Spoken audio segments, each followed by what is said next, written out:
Welcome everybody to a new video. In today's video, I'm going to work with Christina. We're going to work on jumping. We're out here in Bentonville on the All-American Hero jump line. Christina, you told me already a little bit your fears, what happened before, and please tell me a little bit more and tell the people at home what are your struggles with jumping or riding mountain bikes.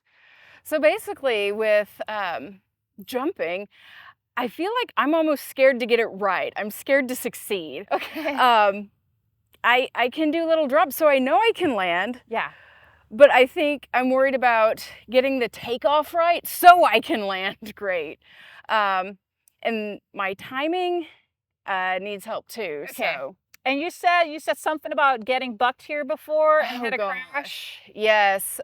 So back in 2020, full height of the pandemic, I got bucked on this third jump here, and I went OTB. I landed on my chest, knocked the wind out of me, and I'm like laying there like because I can't speak very well, and like one person comes by and nobody wants to get too close, and I don't want people to get sick in case I'm sick and I don't know it. And like dude just like kind of squirts water at me from his bottle, and You were dying out there. yeah. But you got back on your bike. I did. Yeah, that's amazing, because that's always like a big fear for a lot of people, to get back out on the trail, get back actually to the spot you crashed before, and try to get into jumping again. So we're going to work on that today. We're going to work on you building that confidence again, getting the right technique, look at how you currently jumping, and then really try to like build confidence again. And we'll do that step by step. And also help the people at home with these steps. If you would like, we just recently did a breakdown of a how to jump video. So try to find that, click on that. The link will be somewhere in here. And then today we're going to do the same thing. We're going to go over those fundamentals of jumping. So anybody at home as well that wants to start get back into jumping or learn how to jump, we're going to work on that today and get you safely over the jump. Sounds good? Yes. All right, let's get started. All right, Christina, here your first run. This will give me a great baseline to know where we're going to start with, what we need to work on. Coming in nice and neutral. See that? You're pretty rigid. There's not really any preloading going on. Then popping out.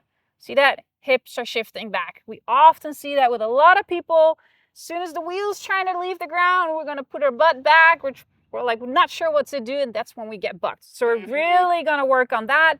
So what I'm going to do next is I'm going to go up. I'm going to show you the steps of how to jump, the preloading, pushing in, standing up, making yourself tall, nice and tall in the air, and get the backside of the jump. It will take a little bit of time, so we're going to do a lot of like repetitions on this, but we're going to start at the fundamentals. We're going to start at the basics. Sounds good? Here are 5 key points that I find important for jumping. When you're coming up to the jump, I want you to be in a nice, relaxed, tall body position. Drop your seat down and pedals level. First important step is timing of when to start preloading. I use the cones as guidance next to the jump. Red is for preload, green is for standing up tall and unloading. The second thing that is important is when you're preloading, you push into your suspension, preferably with your elbows out and heels slightly down, pressing into the pedals. Step number 3. Stand tall, unweight yourself, and we do this without pulling on the bars. As soon as we start pulling on the bars, we often go sideways, get all crooked and sketchy in the air. If you're riding flat pedals, you want those toes to slightly point down mid-air. Step 4, make sure you unweight yourself and try to let it go. Trust the process. The last step comes naturally. Bike comes back down and you absorb the landing. Don't be rigid. Eyes up, let it roll. There you go. Push in and make yourself tall. No trail is straight, and we have to work with on-trail stuff, and that's with my coaching too. I like to do that. I like to do on-trail coaching because you can practice jumping a plastic ramp in the grass as much as you want, and it's great for some skills, but at the end of the day, if you come out on the trail, you want to know how to encounter or how to ride a berm, how to do a rock garden, a drop, whatever is on the trail. You got to put the puzzle together. Right here we have a few berms before the first 2 tabletops. So what I want you to do is ride the berm. It's there for a reason. Try to ride it nice and round. Ride the berm. Good. Eyes up. Let it go. Yeah.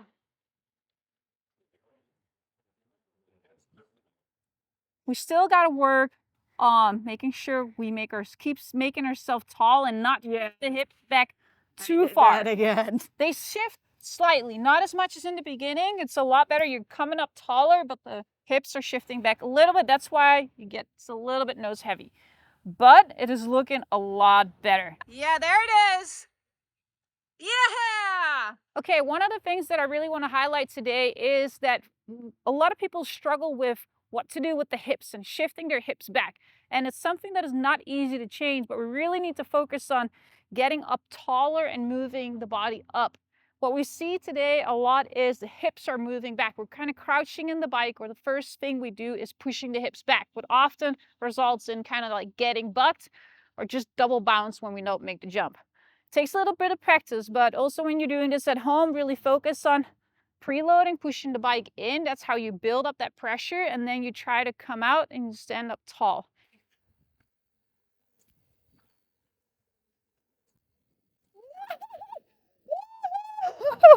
You cleared it. Woo! That was smooth as butter. Yes. I'm gonna show you. That was really amazing. Okay, coming in. There we go. Preload. Look at that. Nice. That is so awesome. Nice work. And now you can fine tune it. Yes. You know, now you know the skills. Now you know how it feels, because we still can improve a little bit on having the hips forward. But hey, that was really amazing. Nice. How did it feel? So great. It felt great. But one thing I did do is I visualized it a few times. Like, good. I love that. Yes. Playing the moves in my head. Yeah. To my body. So that's really important to do. We used to do that a lot with racing. You know, kind of visualize it in your head, how it might feel, how you imagine yourself doing it. And that's the way to learn it too. Train your brain, train your brain and how you want to do it and how you want it to feel. But man, you did amazing today. Super proud of you. We've only been doing this for like an hour and a half. And man, you got jumping, and hopefully you'll keep progressing from here on with the fundamentals, now, and keep shredding. And I hope everybody at home, you learn a lot from this, learn from what we talked about today, what to do not to get bucked, and that it takes a little bit of time. Find a friend maybe to video you yourself, so that way you can see what you're currently doing wrong, and then take your time. Build up that speed step by step. We did that in the beginning too, because coming back from crashing here before, you don't want to fly in right away. You want to take your time and then slowly build that up. So nice work. If you like this video, like, subscribe. Let me know what other skills you would like to learn, and we're going to get cracking on it. We'll get more videos out to you guys on how-tos and how to get safer and better at riding your mountain bike. Thank you for watching. Until next time. You!